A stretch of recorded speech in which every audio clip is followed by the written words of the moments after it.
Manoj ખંડેરિયાને cancer detect થયેલું અને રાજેન્દ્ર દાદાને ખબર પડી. તો રાજેન્દ્ર દાદાએ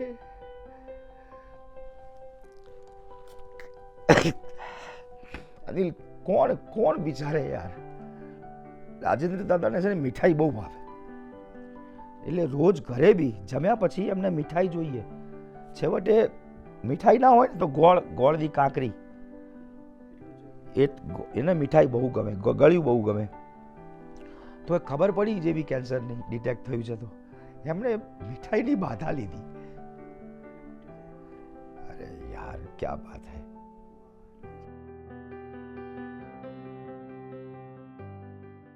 નમસ્કાર મિત્રો, નવજીવન ડાયલોગ્સમાં આપ સૌનું સ્વાગત છે. આપણી સાથે આજે છે ગુજરાતી ભાષાને રજવાડું આપનાર કવિ મધુસૂદન પટેલ. રજવાડું એટલા માટે કે એમના સંગ્રહનું નામ છે રજવાડું. છેલ્લા ઘણા વર્ષોથી મધુભાઈ ગુજરાતીમાં કવિતાઓ લખે છે, ગીતો, ગઝલો, અછાંદસ, સાથે સાથે મુશાયરા, કવિ સંમેલનમાં પણ એટલી જ અદ્ભુત રજૂઆત કરે છે કે શ્રોતાઓના મન મોહી લે. આજે આપણી સાથે છે. આપણે એમના જીવન વિશે, એમના સર્જન વિશે, એમના કવન વિશે અને એમની અંગત ગલીઓમાં લટાર મારવાની છે. મધુભાઈ, આપનું સ્વાગત છે. Thank you. મધુભાઈ, આમ તો બધાને એક પ્રશ્ન જનરલી પૂછતો હોઉં છું અહીંયાથી. એમાંનો પહેલો પ્રશ્ન એ છે કે આપના લેખનની શરૂઆત ક્યારે થઈ હતી? શરૂઆત લગભગ 92-93 અને લેખનની શરૂઆત થવા પાછળનું કારણ કે પ્રોત્સાહક બળ કહો મનહર ઉદાસ. કે હું ગામડેથી અમદાવાદ ભણવા આવ્યો ત્યારે પાનના ગલ્લે મનહર ઉદાસની ગઝલો સાંભળી. એટલે મનહર ઉદાસની એટલે કે કવિઓની જે મનહરભાઈએ ગાયેલી. હા, એ વખતે મનહર ઉદાસ કોણ કંઈ ખબર નહીં, ચીનુ મોદી કોણ કંઈ ખબર નહીં, મરીઝ કોણ કંઈ ખબર નહીં. આ રેલવેના પાટે પાટે આવ્યા હોય ને અમદાવાદ એવું હતું. પણ મનહરભાઈની ગઝલો સાંભળી, મરીઝની ને બધાની જાણીતી, ને ત્યાંથી થયું કે હા આપણે આવું કંઈક કરી શકીએ, ને ત્યાંથી લખવાની શરૂઆત. પહેલી કવિતા કઈ યાદ છે? પહેલી તો યાદ નથી, અને ખાસી બધી કવિતાઓ કે જે યાદ નથી, કેમ કે એ ફાડી નાખવામાં આવેલી છે. હા, શરૂઆતની લગભગ 70-80 રચનાઓ હશે કે જે આપણે લખી નાખી હોય ને પછી મોટા કવિને મળીએ કે દાદા જુઓ ને આ મેં લખી છે, તો કે ચીનુ કાકા તો એવું જ કહેતા કે ફાડી નાખ. અને એ સારું થયું કે એટલી કડકાઈથી કહેતા હતા કે ફાડી નાખ. તો એ પહેલી રચના તો યાદ નથી, પણ પહેલી છપાયેલી રચના યાદ છે. અને એ હા, અને એમાં એવું થયેલું કે મેં મોકલેલી નહીં સુરેશ દલાલને અને છપાયેલી.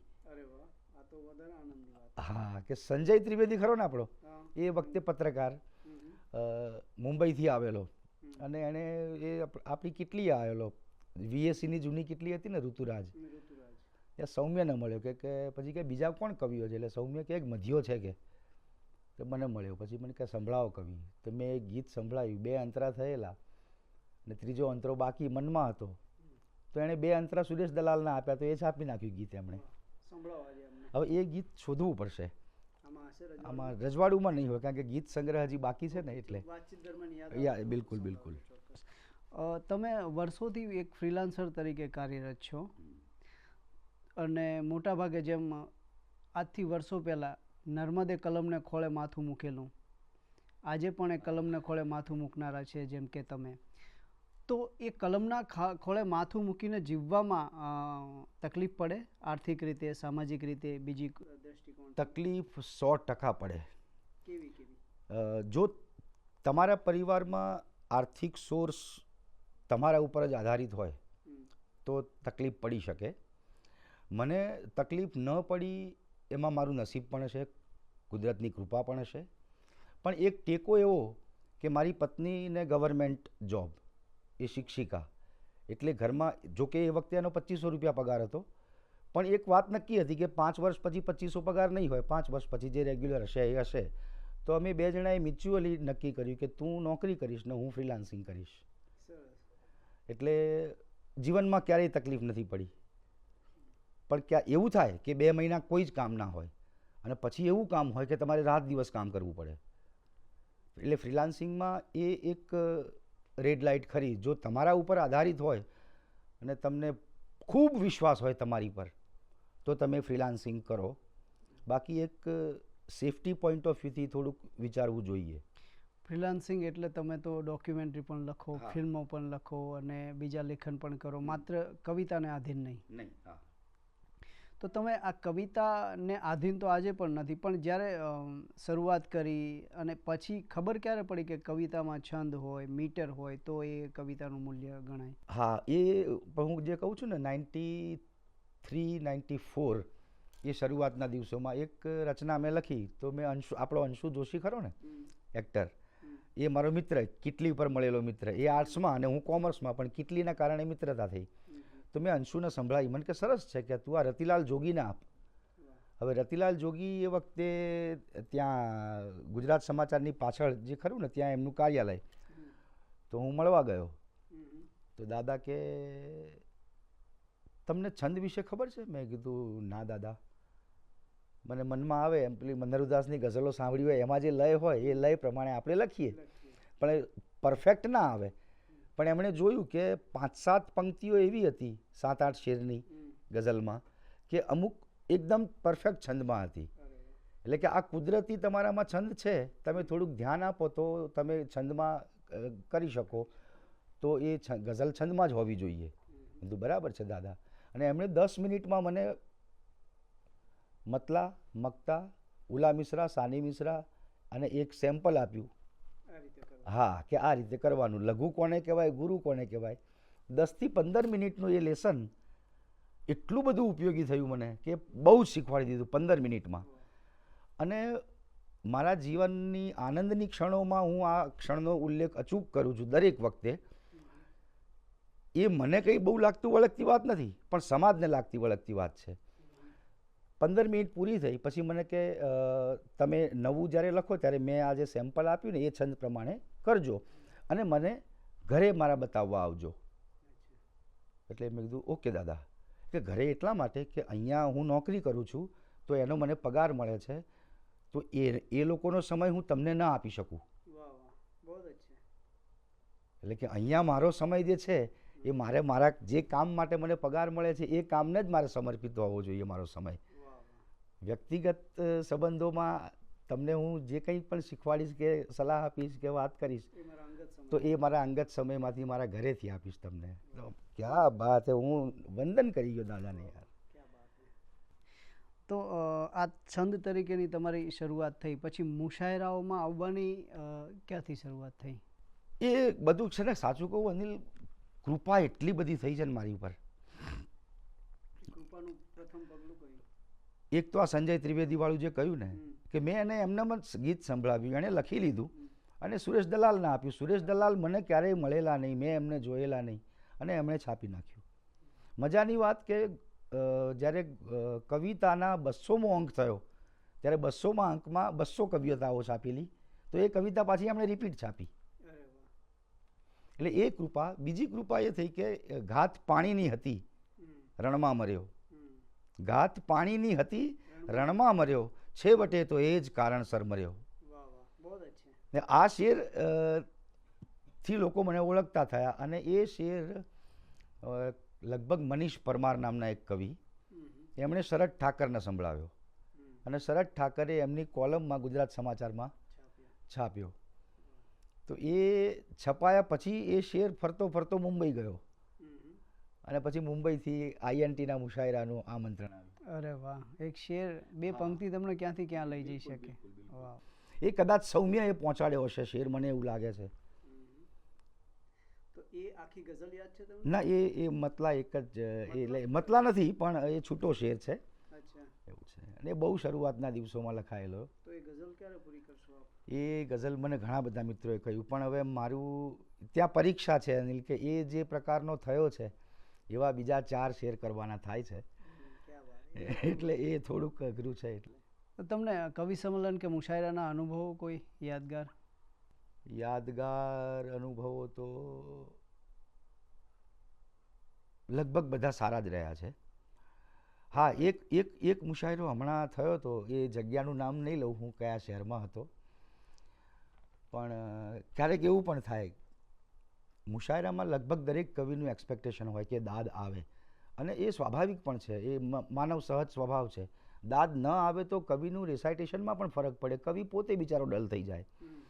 થયું એવું એ જગ્યાએ કે આપણે બહુ જાણીતો કવિ, સારો કવિ, એને પહેલાં રજૂ કર્યો, એનો પાળિયો થઈ ગયો.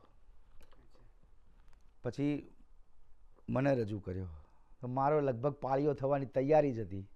પછી મેં ગોંડો વાંચી, તો એમાં વળી થોડુંક ચાલી ગયું, બચી ગયો. હું પાળિયો ના થયો, વેન્ટિલેટર ઉપર આવ્યો. પછી એક આપણા બીજા મોટા જાણીતા કવિ, એ કવિ સંચાલકને કે મને રજૂ કરી દે, મને રજૂ કરી દે. એટલે એમને એમ કે હું હવે સંભાળી લઈશ, અને એમણે ચાલુ કરી કવિતાઓ, એમનો એ પાળિયો. પછી એમણે એક હલકી ફૂલકી રચના બાળકો માટે, તો પાછળ બાળકો બધા દોડમ દોડ સંતા કુકડી રમે. ઓડિયન્સ બેઠેલું, ઓડિયન્સની પાછળ બાળકો સંતા કુકડી રમે. એટલે ક્યારેક એવું પણ થાય કે બધા કવિઓ ફ્લોપ જાય, કોઈ ચાલે નહીં. બસ એ એક એવો મુશાયરો હતો કે જેમાં એમ થયું કે હાય હાય મરી ગયા. તો તમારી કવિતામાં મેં જોયું છે અનેકવાર ફરમાઈશ થતી હોય છે, રજવાડું કવિતા છે કે પછી કોલરવાળી કવિતા છે. તો મારી વિનંતી છે કે જો એમાંથી બેમાંથી કોઈ પણ એક યાદ હોય અથવા બંને યાદ હોય તો. કોલરવાળામાં બી સેમ વસ્તુ છે, એ મતલા થઈ ગયો છે, પછી હવે આગળ કાઠું પડે છે. હા, એટલે એ બહુ અઘરું થાય છે. રજવાડું બિલકુલ, કદાચ વચ્ચે જરૂર પડે તો પહેલા પાને છે કે પહેલા છાંટે ભુલાઈ જાતા ચડ્ડી બંડી પડતા ભેરું સાદ યાદ સરવરિયું આવે એ રજવાડું. આ હા હા હા, કે પહેલા છાંટે ભુલાઈ જાતા ચડ્ડી બંડી પડતા ભેરું સાદ યાદ સરવરિયું આવે એ રજવાડું. આ હા હા હા, ને અમે પાદરે ગામ ગજવીએ અને સીમમાં બાપુજીને યાદ તૂટેલું નળિયું આવે એ રજવાડું. હા હા, ને રમતા રમતા સાંજ પડે ને ઝાલર વાગે, ઝાંખ વળે ને તોય મજાનો અંત ન આવે એવે ટાણે સામે ચાલી. કે રમતા રમતા સાંજ પડે ને ઝાલર વાગે, ઝાંખ વળે ને તોય મજાનો અંત ન આવે એવે ટાણે સામે ચાલી. મને શોધવા છેક પાદરે માની પાછળ આખી શેરી ઘર તોરણને ફળિયું આવે એ રજવાડું. હા હા હા, ને અરે આંબલી પીપળી રમતા પોતી કા આ હાથ ધ્રુજતા જાણીતી એક ડાળ છૂટતા સામે ફળીએ માળા કરતી કંકુ ડોશી પહેલા બોલે ગાળ. કે અરે આંબલી પીપળી રમતા પોતી કા આ હાથ ધ્રુજતા જાણીતી એક ડાળ છૂટતા સામે ફળીએ માળા કરતી કંકુ ડોશી પહેલા બોલે ગાળ. પછી બે કુવા જેવી આંખે બબ્બે નદીયું આવે એ રજવાડું. આ હા હા, ને અજવાળાને કહી આવજે દૂધે વાળું કરીને રાતે ખુલ્લા ફળીએ તારાની છાબડીયું ભરીએ અને છેવટે. અજવાળાને કહી આવજે દૂધે વાળું કરીને રાતે ખુલ્લા ફળીએ તારાની છાબડીયું ભરીએ અને છેવટે દાદી માએ તેડાવેલી પરી પાંપણે જરા ઝૂલતા અંધારાનું તળિયું આવે એ રજવાડું. હા હા હા, ને અંતિમ શેર કે દાતરડું બદલીને પાછો કામે વળવા ડગ માંડું ત્યાં શરીર ઝંખે ખાવા થોડો થાક અને બસ એવે ટાણે. કે દાતરડું બદલીને પાછો કામે વળવા ડગ માંડું ત્યાં શરીર ઝંખે ખાવા થોડો થાક અને બસ એવે ટાણે. સૂરજ પહેલા ઝાકળ જોયું હોય એ શેઢે એક રોટલા ભેગી બે ડુંગળીયું આવે એ રજવાડું. આ તમારી કવિતામાં મધુભાઈ લય ખૂબ સરસ હોય છે, જીવનની માર્મિક વાતોને તમે એટલી સરળતાથી ગૂંથી લો છો કે શીરાની જેમ સામેના માણસને હૃદયમાં ઉતરી જાય. તો મને એવું લાગે છે કે તમે આટલું કવિતાને એન્જોય કરો છો, પોતે બોલતા હોય ત્યારે પણ લાગે. તો આ સારી કવિતા લખવાની શ્રેષ્ઠ રીત કઈ છે તમારી મતે? હવે એ તો ભાવકો સામે રજૂ કરીએ ત્યારે ખબર પડે કે આ સારી છે કે ગમે છે કે પહોંચે છે. નહીં, પણ તમે એકાંતમાં રચતા હોય ત્યારે તમને ભાવકની ખબર ના હોય, પણ તમારો અંતરાત્મા કહેતો હશે ને કે મારે આ કવિતાને ક્યાં લઈ જવી છે. હા, એ એટલું ચોક્કસ થાય કે જે પણ રચના થાય એ વધુમાં વધુ લોકો સુધી પહોંચે. પણ પ્રોસેસની જો વાત કરીએ ને તો પ્રોસેસમાં મારાથી બહુ ધ્યાન નથી અપાતું. કે ઘણા કવિઓ કહે છે, વચ્ચે કદાચ ભાવેશે બી કહેલું કે ક્રાફ્ટ, તો એ ક્રાફ્ટ મારાથી નથી થઈ શકતું બહુ જે થવું જોઈએ. કેમ કે ઈશ્વર દત્ત પંક્તિ તો પહેલી હોય છે, બરાબર, મોટે ભાગે. હા, ક્યારેક એવું થાય કે બધી પંક્તિ ઈશ્વરદત્ત આવે તો એ તો 50-100 કવિતા, એ કદાચ 1-2 કવિતાઓમાં એવું થાય કે 5-10 મિનિટમાં કે 15 મિનિટમાં ગીત કે ગઝલ આખું પૂરું થઈ જાય. પણ બધા કેસમાં એવું નથી થતું. તો ક્રાફ્ટનું હું શરૂઆતમાં ધ્યાન નથી રાખી શકતો, પણ બુધ સભા છે, શનિ સભા છે, ત્યાં આપણી કવિતા રજૂ કરીએ ત્યારે પછી એમ રિયલાઇઝ થાય કે અચ્છા, આ શેર પર કોઈએ ધ્યાન ના આપ્યું, એનો મતલબ કે આમાં કંઈક જરૂર છે ક્રાફ્ટની. તો પછી એ ક્રાફ્ટ વિશે હું વિચારું છું. પણ ધારો કે તમે વાંચી મિત્રો વચ્ચે કે મુશાયરામાં કે બીજી કોઈ જાહેર જગ્યાએ લોકોનું એટલું ધ્યાન ના મળ્યું કે જે પેલું એપ્રિસિએશન કે એટલું ના મળ્યું, છતાં એ પંક્તિઓ, એ કવિતા તમને અંગત રીતે ખૂબ ગમતી હોય તો તમે શું કરો? તો હું એને એમને એમ જ રહેવા દઉં. અને એવા 2 ઉદાહરણ છે. INTનો મુશાયરો હતો અથવા તો મુંબઈ સમાચારનો હતો. આખું 20 વર્ષ પહેલાંની વાત છે. હોલ પેક હતો. એ મુંબઈમાં એ વખતે ઓડિયન્સ સારું રહેતું હતું. હા, જો કે મોટી ઉંમરના જ ભાવકો હોય, જોવાનો બહુ ઓછા જોવા મળતા. પણ એ પેક હોલમાં એક શેર મેં વાંચ્યો અને એમાં એક જ દાદ આવેલી, બાકી સન્નાટો હતો. પણ એ દિવસે મને આનંદ બહુ થયેલો. પણ એનું રીઝન કે એ શેર થોડોક એવો છે કે જલ્દી પહોંચે નહીં, ખુલે નહીં જલ્દી. પણ જો કોઈને એવો રેફરન્સ કે એવું કંઈ પકડાય તો એ શેર મજા કરાવે. તો એવા શેર ઘણીવાર વધુ લોકો એને દાદ ના આપે કે એપ્રિશિએટ ન કરે તો પણ હું એમને એમ રાખું છું. ને એવા શેરોમાં એ જે શેર હતો કે આ તલબ, આ થાક, આ શ્રદ્ધા જુઓ. આ તલબ, આ થાક, આ શ્રદ્ધા જુઓ, પોપ ચાંથી કીકીઓ છોલાઈ ગઈ. અને એમને લક્ષ્મણની ઉર્મિલા યાદ આવી. હા, કે આ તલબ, આ થાક, આ શ્રદ્ધા જુઓ, પોપ ચાંથી કીકીઓ છોલાઈ ગઈ. તો બધા ભાવકોને કદાચ આ શેર ન પહોંચે, પણ જેને પહોંચે એને મજા આવે. તમે સંદર્ભ કીધો, ભાવ કીધો, રેફરન્સ કીધો અને બધા ભાવક સુધી ના પહોંચે એ પણ કીધું. તો કવિતા વખતે તમારું કોઈ અંગત મનોમંથન હોય છે શ્રેષ્ઠ કવિતા લખવા માટેનું? અંગત મનોમંથન તો હોય જ. કેમ કે તમે કંઈ જોયું, તમને કંઈ ફીલ થયું અને તમને કે અરે યાર, આ ના હોવું જોઈએ, અથવા તો આ કેવું. તો એ મનોમંથનમાંથી જ જન્મે. બિલકુલ. તો કવિતા માટે તમને કોઈ સંઘર્ષ પડેલો ખરો કવિતા ક્ષેત્રમાં? ના, બિલકુલ નહીં. તો વ્યક્તિગત જીવનમાં સંઘર્ષ ખરો? વ્યક્તિગત જીવનમાં પણ બિલકુલ નહીં. હું મારી જાતને રાજા ધીરાજ માનું છું. વાહ વાહ, બહુ ઓછા વ્યક્તિઓ હોય છે. એનું કારણ છે મારા પપ્પા. મારા પપ્પા પાસે અમે જ્યારે પણ ભાઈ બહેન પૈસા માગીએ, કંઈક વસ્તુ લાવવાની હોય, તો મારા પપ્પા પાસે 50 રૂપિયા માગું તો એ મને 100 જ આપે. હું 100 માગું તો એ મને 200 જ આપે. હું ઘરેથી બહાર નીકળું કે ઘરેથી બહારગામ જવાનું હોય તો મને પૂછે કેટલા પૈસા છે? 500 પડ્યા છે. 500 ના ચાલે, 2000 લેતો જા. અને મારા પપ્પા સિમ્પલી ક્લાર્ક હતા. એટલે અને ખેતી પણ કરે. એટલે એમનો એક પગ ઓફિસમાં હોય ને એક પગ ખેતરમાં હોય. પણ મારા ઘરમાં અનિલ કાજુ બદામ સડી જાય. હા, હું 35-40 વર્ષ પહેલાંની વાત કરું છું. 40 વર્ષ પહેલાં. તમારી કવિતામાં પણ ખેતરના, ખેડૂના, દાતરડું, હા, ઘણા કારણ કે અમારો બી એક પગ સ્કૂલમાં રહેતો ને એક પગ ખેતરમાં રહેતો. એટલે સ્કૂલેથી છૂટીને સૌથી પહેલાં તો સ્કૂલના ઓટલે જ લેસન પતાવી દેવાનું, પછી કબડ્ડી રમવાની, પછી દળનું દળાઈ ગયું હોય તો દળનું અને દફતર બે લઈને ઘેર જવાનું, અંધારું થઈ ગયું હોય.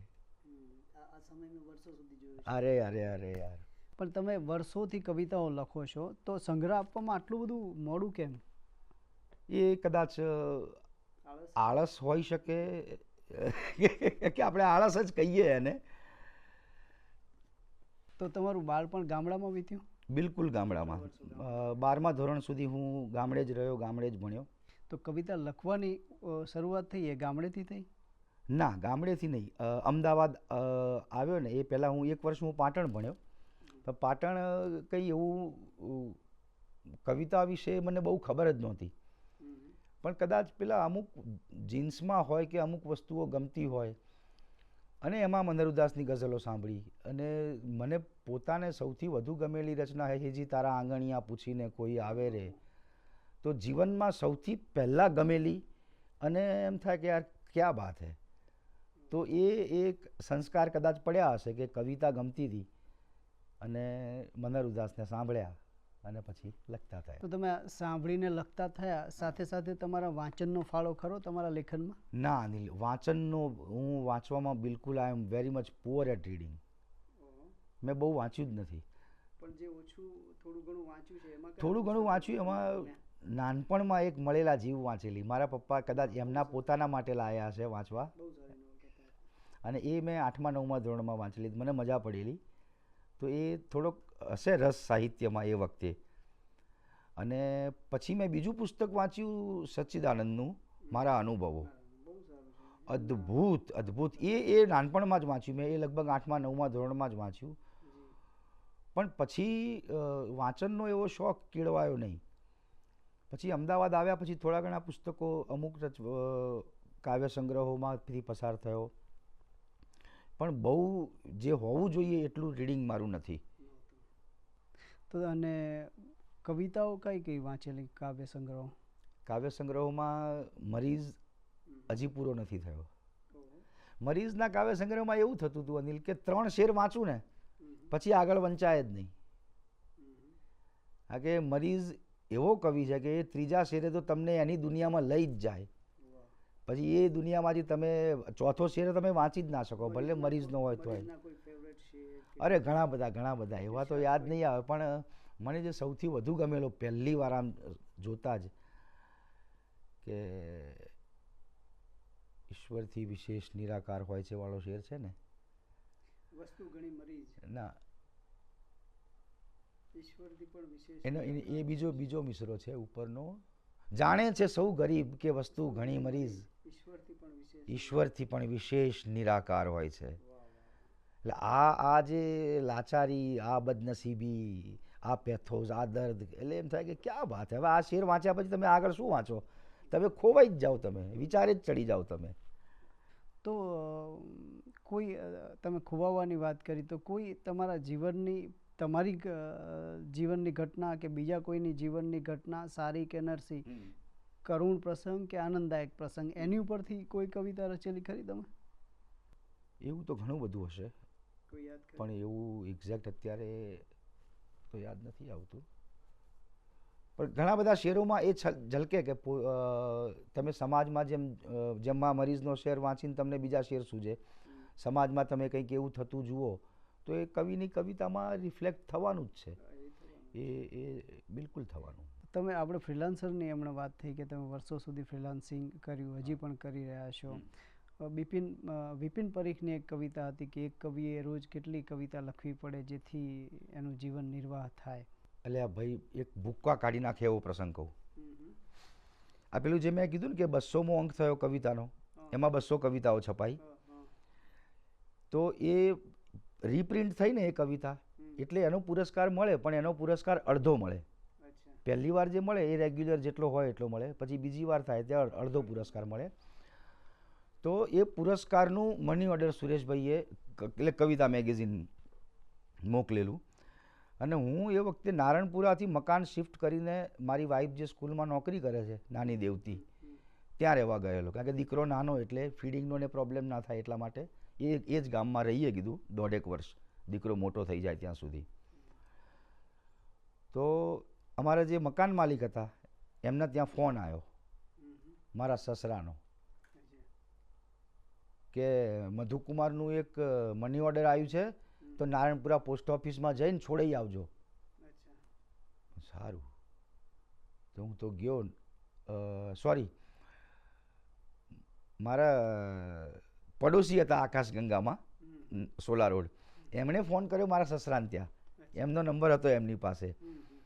એટલે કીધું કે તમારા જમાઈનું મની ઓર્ડર આવ્યું છે.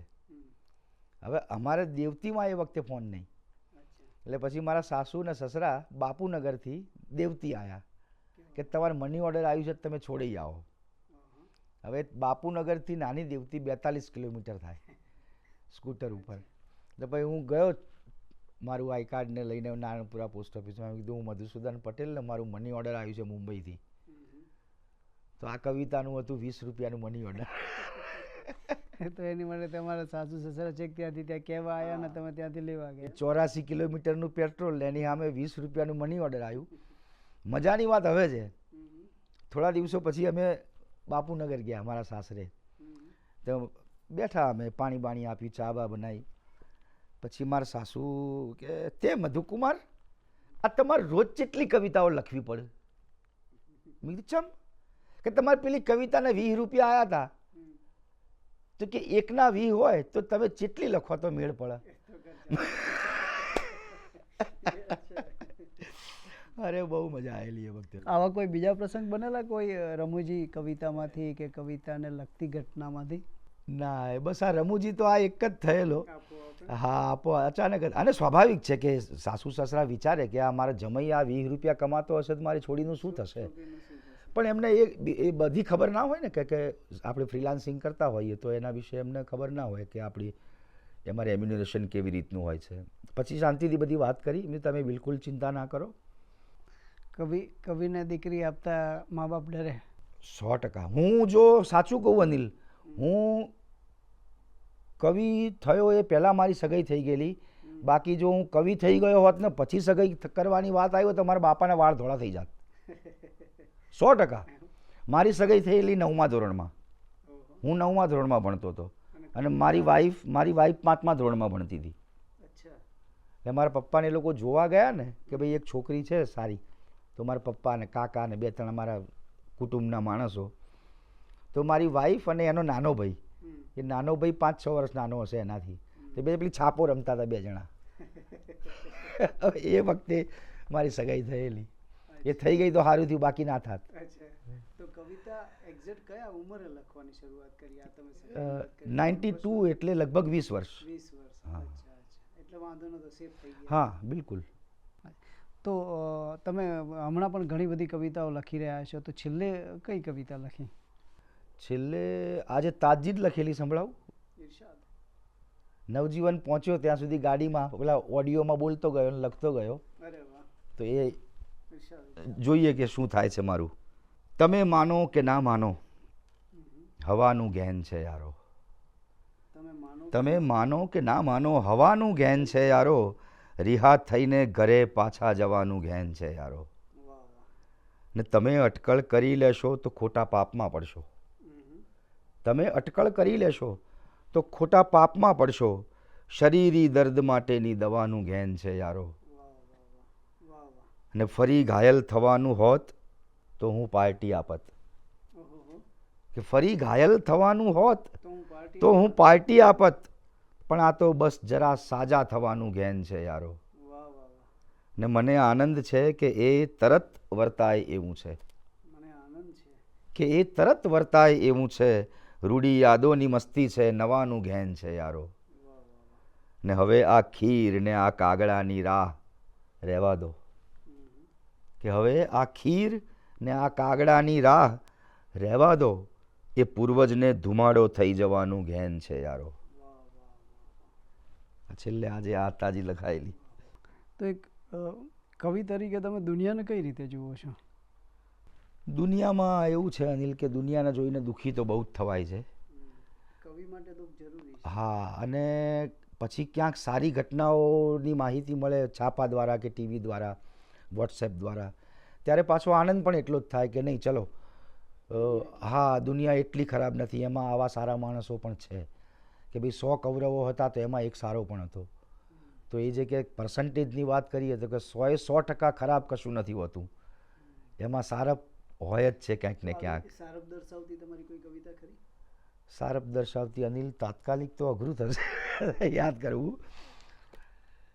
તો તમે આ પુસ્તક લખ્યું, હમણાં બીજું નવું પુસ્તક આવે છે તમારું કોઈ? હા, નવું પુસ્તક હું વચન આપી ચૂક્યો છું મિત્રોને, અને મિત્રો જે મને બોલે બી છે. કવન ટપાલો શીર્ષક પણ રાખી દીધું છે. એટલે એ ગીત સંગ્રહ, ગીતોની સંખ્યા તો ઓલમોસ્ટ થઈ ગઈ છે, કદાચ એમાંથી ઓછા પણ કરવા પડે, પણ એ ટૂંક સમયમાં ગીત સંગ્રહ આપવાની ગણતરી છે. એક અત્યારે મને એમ થાય કવિ તરીકે દુનિયા તમને કઈ રીતે યાદ રાખે તમને ગમે? આ એક બહુ સારો સવાલ છે કે દુનિયા તમને સારી રીતે યાદ રાખે એવું જ હોય, બરાબર. વચ્ચે એકવાર ચર્ચા થતી હતી કે સાંપ્રત કવિતા અને કોઈ પણ સમયમાં એમ થાય કે આ તો આજની કવિતા છે એવી લાગે એ કવિતા સારી. તો મને એમ થયું કે યાર માની લો કે મેં કોઈ સમાજની ખરાબ પરિસ્થિતિ કે સમાજના દુઃખ વિશે કવિતા કરી, તો આગળ જતાં એ કવિતા સાંપ્રત ન લાગે તો મને આનંદ થાય. કે અત્યારના દુઃખો પર લખાયેલી કવિતા 50 વર્ષ પછી પણ જો સાંપ્રત લાગવાની હોય તો એ કવિ તરીકે મેં કરેલું કર્મનું કોઈ મૂલ્ય નથી. પરિસ્થિતિ અહીંયા ખરાબ હતી ને 50 વર્ષ પછી એ ખરાબ છે. કવિતા સાંપ્રત લાગે છે લોકોને કે હા ક્યાં વાત છે, 50 વર્ષ પછી પણ સાંપ્રત છે, પણ એ તો દુઃખની વાત છે યાર. કે કવિ કઈ મરી ગયો તો એ 50 વર્ષ પછી પણ એની એ પરિસ્થિતિ છે, સુધર્યા જ નથી. તો હું તો એવું કહું કે મારી કવિતા સાંપ્રત ન લાગે. અરે વાહ. તો કવિતામાં સામાજિક નિસ્બતને કેટલું મહત્વ આપો છો તમે? ખૂબ ખૂબ ખૂબ ખૂબ. જ્યાં આપણને દેખાય ત્યાં એના વિશે આપણે લખવું જ જોઈએ. સાંપ્રત વિષયમાં કે સાંપ્રત સમયમાં થતા પ્રશ્નો ઉપર લખવું તમને ગમે? બિલકુલ ગમે. તો લખેલી એવી કોઈ રચના? એ તાત્કાલિક શોધવી બહુ કાઠું જો પહેલાં કીધું તો કાઢી રાખત યાર. તો મારે છેલ્લા એક બે પ્રશ્નો પૂછી લઉં તમને. એક કવિ તરીકે આજના ઘણા બધા સોશિયલ મીડિયા ઉપર ઘણા બધા નવા કવિઓ ઉભરી રહ્યા છે, ઘણા બધા લખી રહ્યા છો, તમે એક સફળ કવિ છો. તો એક સફળ કવિ તરીકે બીજા કોઈ કવિને શું તમે સંદેશ આપો કે જેથી એ લોકો પણ સફળ થઈ શકે એમની આ કવિતાની જર્નીમાં? સફળ થવાનો એવો માપદંડ તો હું નહીં આપી શકું, પણ એટલું કહીશ કે જે લખો ને દિલથી લખો. વચ્ચે કદાચ મિસ્કિન સાહેબે એકવાર વાત કરી હતી ઉછીની આધ્યાત્મિકતા. એ ઘણા વિવેચક વડીલો કે આ કવિ વડીલો એ લોકોની એક ફરિયાદ છે કે આધ્યાત્મિકતા એટલી બધી આવે છે કવિતામાં ક્યારેક તો એમ થાય કે આ ઉછીની આધ્યાત્મિકતા છે. તો એનાથી બચવું. અને સૌથી પહેલું તો આ કવિતા લોકોને ગમશે, લોકો મને દાદ આપશે, વોટ્સઅપમાં મોકલીશ તો વાહ કહેશે, સમાજના ગ્રુપમાં કે ફેમિલીના ગ્રુપમાં લોકો વખાણ કરશે, એવી અપેક્ષા બિલકુલ છોડી દો. અને કોઈ કહે બે શબ્દો તો તમે સાંભળો એ બે શબ્દોને, ખોટું ના લગાડો. એવું ઘણીવાર મારી સાથે પણ થયેલું છે કે હું ફેસબુક પર ક્યારેય કોઈને ક્રિટિસાઇઝ નથી કરતો. છંદની ભૂલ હોય કે શબ્દની ભૂલ હોય કોઈ નવા કવિની, તો હું એને મેસેન્જરમાં પર્સનલમાં એને કહું કે ભાઈ આમાં આમ છે. ના નહીં કહેવાનું, વખાણ જાહેરમાં કરવાના. અને કંઈ એવું કંઈ હોય તો એ અંગતમાં કહેવાનું. હા, પણ એમાં અંગતમાં કહેવામાં પણ ક્યારેક ખરાબ અનુભવ થાય છે કે માને નહીં ને પછી એમ કે યાર પેલા કવિ તો મને આવું કહેતા હતા. તો ભાઈ તારા સારા માટે કહ્યું તું. હા, તો તને ના સમજાયું તો પછી બીજી વાર આપણે એને ન કહીએ, એનું ધ્યાન ન દોરીએ. હવે ભગવાન એને જ્યાં લઈ જાય ત્યાં સાચું. ઘણા મોટા એક તો બહુ 65 વર્ષની ઉંમરના ભાઈ, એમને મેં એક મેસેન્જરમાં એમને કીધું કે સાહેબ આ એક ભૂલ છે, અને એ અંગ્રેજી ભાષાની વાત હતી, પણ એમને એવું ખોટું લાગે એમણે મને બ્લોક કરી દીધો. એટલે બ્લોક કર્યો અથવા અનફ્રેન્ડ કરી નાખ્યો મને. એ મને નથી દેખાતું હવે. તો મેસેન્જરમાં કહેવાથી પણ ક્યારેક, અને એ પાછા ભાષાની વાતો કરતા હોય એટલે એમ થાય કે યાર તમે આટલું સહન નથી કરી શકતા તમે, કે તમને કોઈ ભૂલ બતાવી ગયું તો એમાં ઉપર નીચે ના હોય કે બધા શીખીએ જ છીએ હજી. સંપૂર્ણ ભાષા તો અનિલ કોણ શીખી શક્યું છે યાર? કેટલી મોટી વસ્તુ છે યાર. ભાષા વિજ્ઞાન તો બહુ કેટલો મોટો વિષય છે. તો બધાને ખાલી એક જ વાક્યમાં કેવું હોય કવિતામાં શું ધ્યાન રાખવું છે, તો એક વાક્યમાં તો શું કહો? એ જ પહેલાં કહ્યું એ જ કે દિલથી જે લખાય ને એ જ લખો, બાકી ના લખો. ક્રાફ્ટનું મહત્ત્વ છે, ક્રાફ્ટ કરીને લખે છે લોકો, પણ એ પર્સનલી હું એવું કહીશ કે કવિતા તમે કરો છો ને તો કવિતા દિલથી કરો.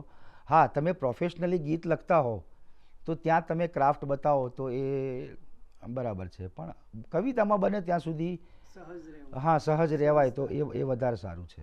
વાહ, સરસ. કારણ કે એમાં મજા બી આવે છે ઘણીવાર એ તમે એ કવિને એની લાઈફ ને એનો શેર જુઓ તમને એમ થાય કે ક્યાં વાત છે, આ પરફેક્ટ મેચ છે. નો ડાઉટ જીવન કવન 100% મેચ ના જ હોય કોઈના, એક ના હોઈ શકે. હા પણ એ જેટલું નજીકનું હોય એટલું બધું સારું. એટલું વધારે સારું. વાહ. તો મધુભાઈ, તમે આટલી બધી કવિતાઓ લખી, પણ તે ક્યારે ગદ્યમાં લખવાનો વિચાર થયો?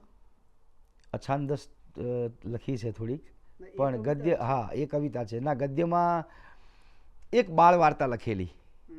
એ શેના વિશે હતી? એ બાળકને આપણી બાળ વાર્તાઓ લગભગ કંઈક એમાં કંઈક બોધ હોય, કંઈક સારી વસ્તુ હોય એવી એક વાર્તા લખેલી, એ દિવ્ય ભાસ્કરમાં છપાયેલી. એક વાર્તા મનમાં છે પણ એ પછી હજી મનમાં જ છે.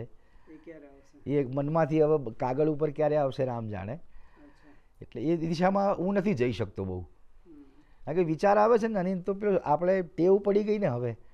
અને ગઝલ એક ગમતો પ્રકાર, અને ગઝલ એટલી ગમતી છે આપણને કે કોઈ વિચાર આવે ને તો એ વિચાર 2 શેરમાં જ પૂરો થઈ જાય. આપણે લખીએ એમ ના થાય કે ભાઈ આ એક વિચાર છે તો આને એલાબરેટ કરીને કંઈક વાર્તા કરીએ કે નવલકથા કરીએ, કે એવું નથી થઈ શકતું.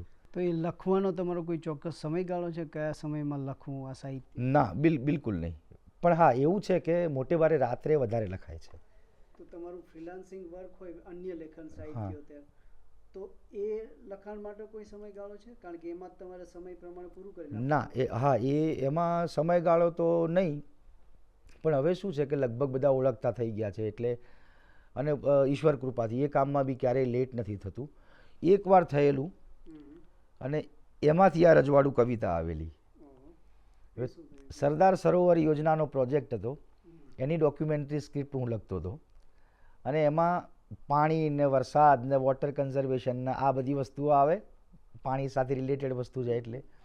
ત્યાં વરસાદની વાત આવી ને વરસાદમાંથી પહેલાં છાંટે ભૂલાઈ જાતા ચડ્ડી બંડી પડતા ભેરું, એ રચના શરૂ થઈ. લખતો તો સ્ક્રિપ્ટ અને પછી આ રચના આવી એટલે આ રચનામાં આગળ વધ્યો. સ્ક્રિપ્ટ બાજુ પર રહી ગઈ અને ડેડલાઇન માટે ના પહોંચી વળું એવી પરિસ્થિતિ હતી. એટલે પછી મેં ભરત ઠક્કરને ફોન કર્યો. મેં કીધું ભરતભાઈ તમારી સ્ક્રિપ્ટ લખવા બેઠો છું, 1.5 પાનું લખાયું છે, પણ હું જતો રહ્યો કવિતામાં, તો હવે પેલી સ્ક્રિપ્ટ નથી લખાતી, કવિતા જ લખાય છે. તો મને કે કંઈ વાંધો નહીં કવિ, કે પહેલાં કવિતા પૂરી કરો પછી સ્ક્રિપ્ટ લખજો. ક્યાં વાત છે. આવા વ્યક્તિઓ બી હોવો જોઈએ કે મુક્તિ આપે. તો તમને ફ્રીલાન્સિંગના એવા કોઈ કડવા અનુભવ થયેલા?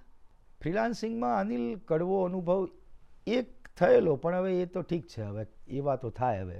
એટલે આટલી 20-25 વર્ષની કેરિયરમાં એકાદ કડવો અનુભવ હોય, હવે એ તો હોય. હવે એ ભાઈ માટે સ્ક્રિપ્ટ લખી, સ્ક્રિપ્ટ એપ્રૂવ થઈ ગઈ, એમને ગમી, પછી એ ભાઈ ક્યાંક ગુમ થઈ ગયા, તો ખબર નહીં અત્યારે અમદાવાદમાં છે કે નહીં ખબર નહીં. પણ એટલે એ વખતે 3000 રૂપિયા નક્કી કરેલા 20 વર્ષ પહેલાં લગભગ. પછી એ ખબર નહીં એ ભાઈ ક્યાં છે, હવે તો નામે ભૂલી ગયો. એ ભાઈનું ખાલી મેં ઘર જોયેલું, એટલે અત્યારે એમના ઘરે જવું હોય તો હું ઘરે જઈ શકું, પણ નામ યાદ નથી મને. પણ એ એક જ ખરાબ અનુભવ છે, બાકી બધા અનુભવો સારા થયા છે. મેં જોયું કે તમારા જીવનમાં, તમારી વાતોમાં, તમારી કવિતામાં એક પ્રકારનો સતત આનંદ છલકાય છે. એનું કારણ શું? એ કહું છું ને, મારા પપ્પા. તમારા ફાધર? બિલકુલ, કારણ કે અમે દુઃખ જોયું જ નથી ક્યારેય. મારા પપ્પા મહેસાણા જિલ્લા પંચાયતમાં ક્લાર્ક, એટલે ઊંઝા રેલવે સ્ટેશને સાયકલ મૂકે, મકતુપુરથી ઊંઝા 3 કિલોમીટર, એટલે ઊંઝા રેલવે સ્ટેશને સાયકલ મૂકીને મહેસાણા જાય, ને મહેસાણાથી રાત્રે રેલવે સ્ટેશનથી સાયકલ લઈને ઘરે આવે. રેલવે સ્ટેશનથી બજારમાં, ઊંઝાના બજારમાંથી આઈસ્ક્રીમ લે, અને આઈસ્ક્રીમ ઓગળે એ પહેલાં તો મારા પપ્પા ઘેર પહોંચી જાય, એવી ફાસ્ટ સાયકલ ચલાવે. ને એ વખતે તો રોડ બસ 2 લેન જ રોડ હતો, હાઈવે, 35-40 વર્ષ પહેલાં. એ વખતે આઈસ્ક્રીમ ઓગળ્યો ના હોય ને મારા પપ્પા ઘેર પહોંચી જાય. હવે જ્યારે આઈસ્ક્રીમ કોઈ જોયો નહોતો એ વખતે અમે ભાઈ બહેન આઈસ્ક્રીમ ખાતા. સફરજન અમારા ઘરમાં ચીમળાઈ જાય, કોઈ ખાય નહીં. કાજુ બદામ સળી જાય, આ 40 વર્ષ પહેલાં, 45 વર્ષ પહેલાં. એટલે મારા પપ્પાનો બહુ મોટો રોલ. એમનો પગાર, ક્લાર્કનો પગાર કેવો હોય એવો કોઈ પગાર નહીં, પણ ક્યારેય તકલીફ જોઈ જ નથી. મારા પપ્પા એ વખતે માથામાં બ્રિલ ક્રીમ નાખતા હતા. બ્રિલ ક્રીમનું નામે નહીં સાંભળ્યું હોય ઘણા લોકોએ તો. ઓલ્ડ સ્પાઇસ અને બ્રિલ ક્રીમ, આ 2 બ્રાન્ડ હતી. ના એ ક્રીમ આવે, ઓઇલ નહીં પણ ક્રીમ. ક્રીમ લઈને પછી તમે સહેજ આમ રબ કરો એટલે ગરમ થાય એટલે ઓગળી જાય, પછી માથામાં લગાવે. તો એ તો બહુ લક્ઝરીવાળી વસ્તુ હતી. એ મારા પપ્પા એ વખતે 45 વર્ષ પહેલાં. બિલકુલ. મને મારા પપ્પાની એક વસ્તુ મારી વાઈફને બી ગમે, એટલે ક્યારેક એમ કે આ પપ્પા તો યાર જોરદાર છે, એ કોઈ દિવસ સસ્તી વસ્તુ લે જ નહીં, બિલકુલ ક્યારેય નહીં. પછી મને એમ થાય છે કે તમારા વર્તમાન સમયમાં ઘણા બધા કવિઓ સાથે કવિ સંમેલન કર્યા છે, તો એમાંથી કોઈ આમ સારો અનુભવ તમને વર્તમાન, ભૂતકાળ કે ગમે ત્યારથી કવિતાને લગતો? કવિતાને લગતો લગભગ બધા અનુભવો સારા જ થયા છે. મિત્રો બહુ સારા મળ્યા છે. એટલે નવા કવિ મિત્રો સાથેના રિલેશનમાં કોઈ પણ નવા જૂના કવિ સાથેનો તમારો રાજેન્દ્ર શુક્લ સાથે બહુ જ ઘરોબો છે, તો એમની સાથેનો કોઈ? ઘરોબો નહીં, એ તો કૃપા છે કે દાદાને તો મહિનામાં લગભગ 12 વાર મળવાનું થતું. કે એ વખતે મારા ઘરની પાછળ જ દાદાનું ઘર. બિલકુલ બિલકુલ. બહુ જાણવા મળે, બહુ જ જાણવા મળે. એમના પર્સનલ અનુભવોમાં કહીએ ને તો નંબર 1 ઉપર મૂકવા જેવો અનુભવ કહું તો એ જે ટીમ હતી ને, આદિલ મંસૂરી, લાભશંકર ઠાકર, ચીનુ કાકા, મનર મોદી, રમેશ પારેખ, મનોજ ખંડેરિયા, અનિલ જોશી, એ જોરદાર ટીમ હતી. અને હું તો એ કહીશ કે એ ટીમના જે પ્રસંગો છે ને, બહુ પ્રસંગો છે એમના, તોફાનો બી એવા છે, પણ એ પ્રસંગો, એ લાગણી, એ બોન્ડિંગ ખરેખર ગુજરાતના બધા કવિઓએ એ પ્રસંગો ક્યાંક સાંભળવા મળે કોઈના વિશે તો એ પ્રસંગો વિશે વિચારવા જેવું છે. મનોજ ખંડેરિયાને કેન્સર ડિટેક્ટ થયેલું અને રાજેન્દ્ર દાદાને ખબર પડી, તો રાજેન્દ્ર દાદાએ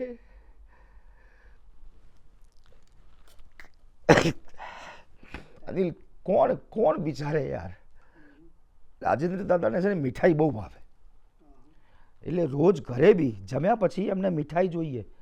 છેવટે મીઠાઈ ના હોય ને તો ગોળની કાંકરી, એને મીઠાઈ બહુ ગમે, ગળ્યું બહુ ગમે. તો એ ખબર પડી જેવી કેન્સરની ડિટેક્ટ થયું છે તો એમણે મીઠાઈની બાધા લીધી. અરે યાર ક્યાં બાત હૈ.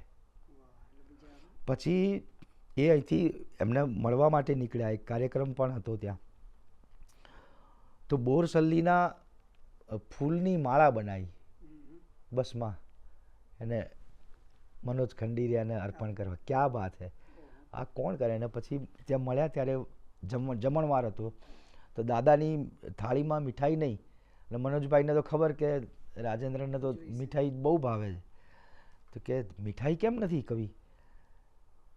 પછી કે હવે કહી જ નાખું, એટલે કે મેં બાધા લીધી છે કે તારા મોઢે તું સાજો થઈ જાય ને આખી ગઝલ સાંભળું પછી હું મીઠાઈ ખાઈશ.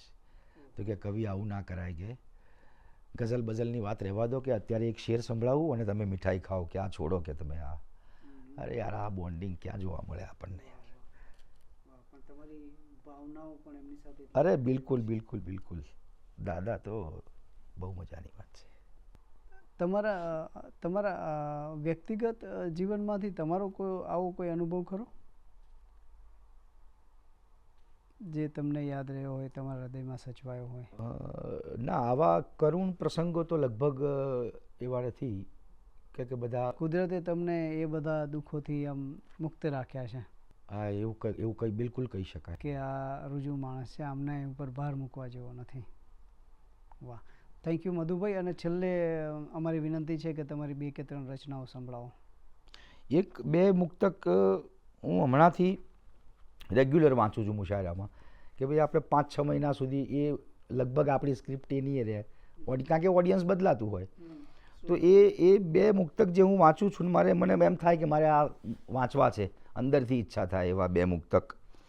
પહેલું મુક્તક એવું છે કે પડે દીકરાને વેકેશન ને રાજી હું ઘણો થઉં છું, મળી લઉં છું એ મિત્રોને, મળે ના તો સ્મરી લઉં છું, વતનથી 2 કદમ આગળ વરસમાં 2 વખત જઉં છું, હું દીકરાથી એ નાનો થઈને મામાના ઘરે જઉં છું. અને બીજું એક મુક્તક કે શેખજીને સાવ મોઢા મોઢ મેં આમ જ કીધું છે, શેખજીને સાવ મોટા મોઢ મેં આમ જ કીધું છે, મન ભરી આખા જગતને માણવાનું પ્રણ લીધું છે. આપને જન્નત જવાની હો ઉતાવળ જઈ શકો છો, મેં તો બીજા જન્મનું એલાર્મ પણ મૂકી દીધું છે. ક્યા બાત હૈ. અચ્છા, વાહ. એક ગીત પણ સંભળાવો. ગીત, હા.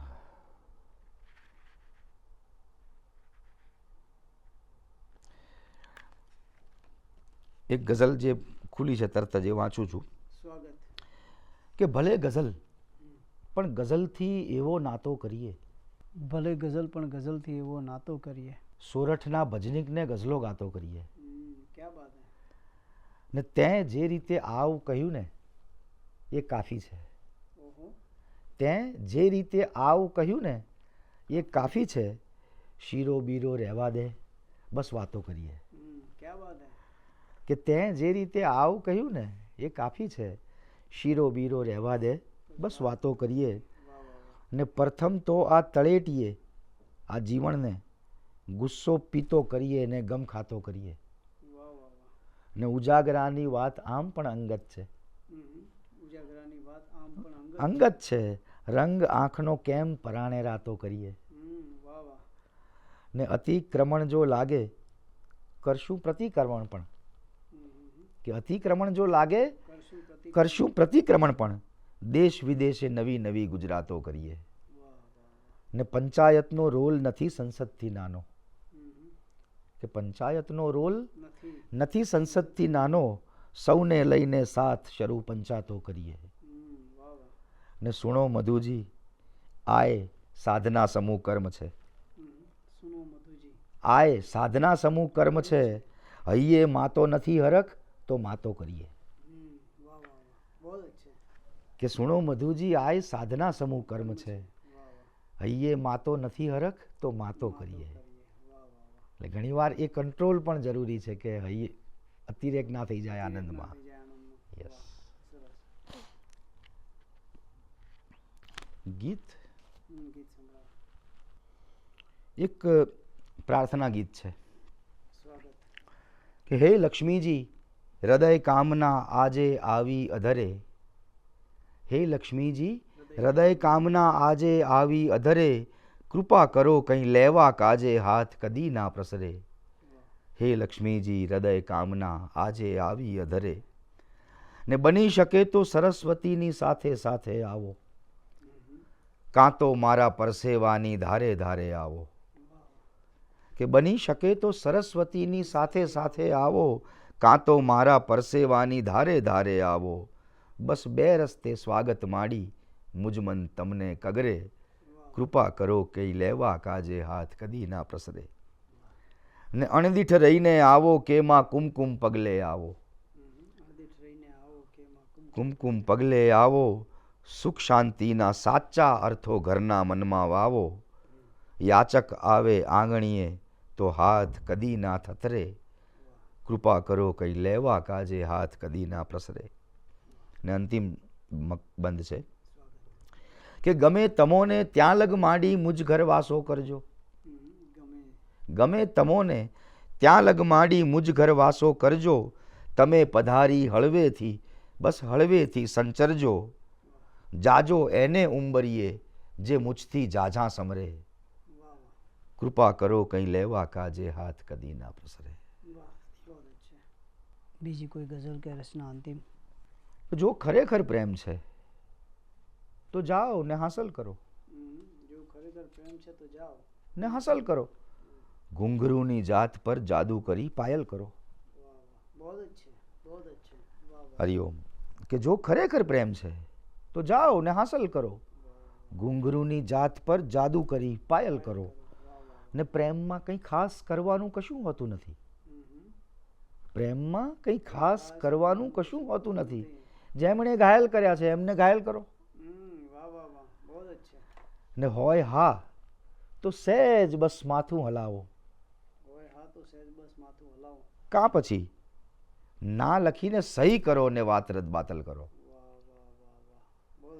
કે હોય હા તો સહેજ બસ માથું હલાવો, કાં પછી ના લખીને સહી કરો ને વાત રદબાતલ કરો. ને આ જગત પાગલ ન લાગે તો પછી કહેજો મને, કે આ જગત પાગલ ન લાગે તો પછી કહેજો મને, કોઈ પણ વાતે પ્રથમ તો જાતને પાગલ કરો. અને એનું સરનામું કે નંબર કંઈ નથી તો શું થયું? એનું સરનામું કે નંબર કંઈ નથી તો શું થયું? આંખ મીચીને મનોમન નામને ડાયલ કરો. હરિઓમ. કે એનું સરનામું કે નંબર કંઈ નથી તો શું થયું? આંખ મીચીને મનોમન નામને ડાયલ કરો. ખૂબ આનંદ થયો મધુભાઈ, નવજીવનના સ્ટુડિયોમાં આપ પધાર્યા. મને પણ આનંદ થયો.